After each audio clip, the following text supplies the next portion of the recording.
So over the past 2 years, we've seen a pretty major decline in the stock price of Intel. And by major, I mean major.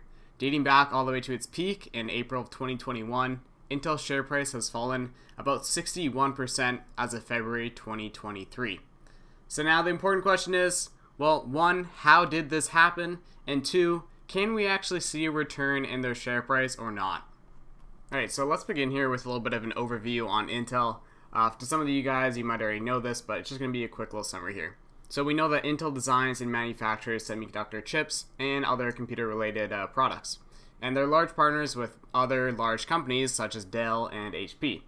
Really, they've been around for a while, and they would be considered a pioneer of the now super popular semiconductor business. And today, they still exist as being one of the largest companies in that industry. So as of what I can find today, Intel holds a 68.7% share of the CPU market, which is still extremely strong. However, this has been declining with the growth of some competitors such as AMD. Now, in the semiconductor industry, Intel will typically hold around a 15% market share, though over the past few years, that number has begun to lessen. So the 15% share in 2022 fell to a 12.2% share in 2021, and fell again now to just 9.7% in 2022. And similar to the CPU market, they're going to be losing the share to other rising competitors like NVIDIA, TSMC, and Samsung. And so the last bit of the overview here. So the data portion of their company has actually been helping them a lot quite recently, and it's contributing to like a pretty big portion of the revenue. But unfortunately, as we can tell, it hasn't actually prevented their stock from sliding. Alright, so why do we actually see this drop? You know, it seems like they're a strong company, they've been around for a while, but what we need to talk about is chips. And no, not those type of chips, these chips. So the chip market has really skyrocketed over the past several years for our continued demand for electronics as consumers. So in 2022, the market of course faced great challenges as the global supply chains were crumbling. And this slowed the delivery of new products for Intel, which I'm sure almost all of you felt or at least were aware of during those years.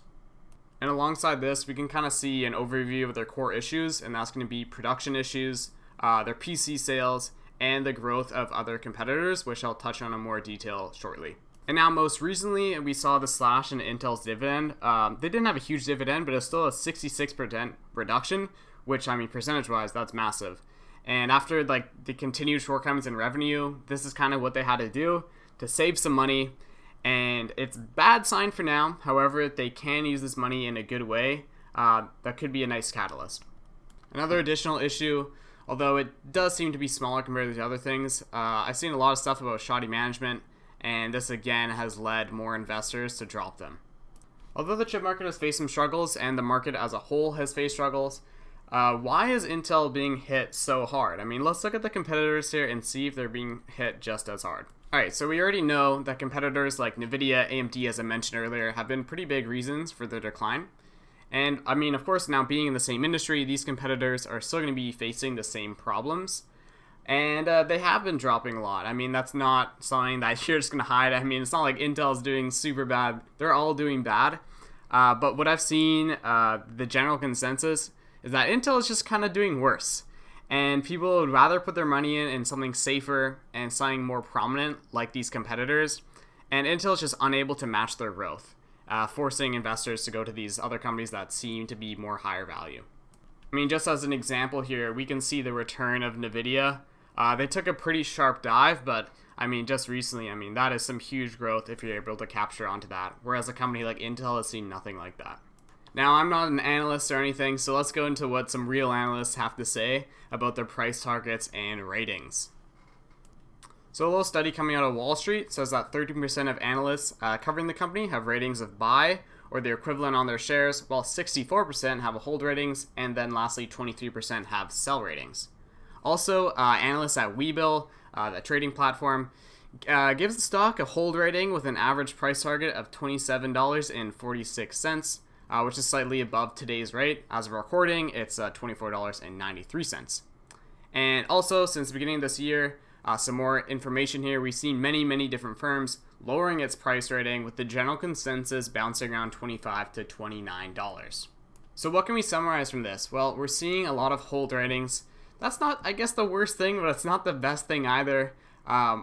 though there is a lot of dropping in the price ratings, and that's not something we want to see, especially when it's so consistent across the board that everyone is going to be devaluing this company. And lastly, to summarize this video here, what do we think? I mean, do you think Intel is actually going to come back?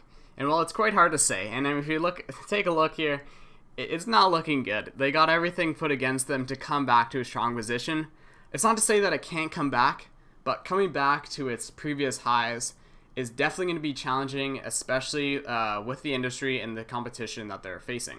As I mentioned pretty briefly about their dividends being cut, this could potentially, of course I'm not trying to say anything, but it could be some kind of a catalyst if they put these money. I see some stuff online about putting the money into new plants, I believe in Europe, and this could work in their favor. Will it be enough, and will it be significant enough? That it's hard to say. So let's take a look at a little example here of what I'm talking about, these short-term opportunities. If you're looking at here at the end of February, beginning of March, we can see a little bit of upside opportunity. If everything plays out perfectly, you could be looking at something like 20%. So it's not like it's a completely dead stock, right? Don't get that perception out of here. They're a super strong company. They've been here in the game for a while, but to see them go much higher than kind of like those price targets around $25, $29, that's going to be hard to see until they can really prove something, until they can really prove that they are going to be coming out better there than their competitors.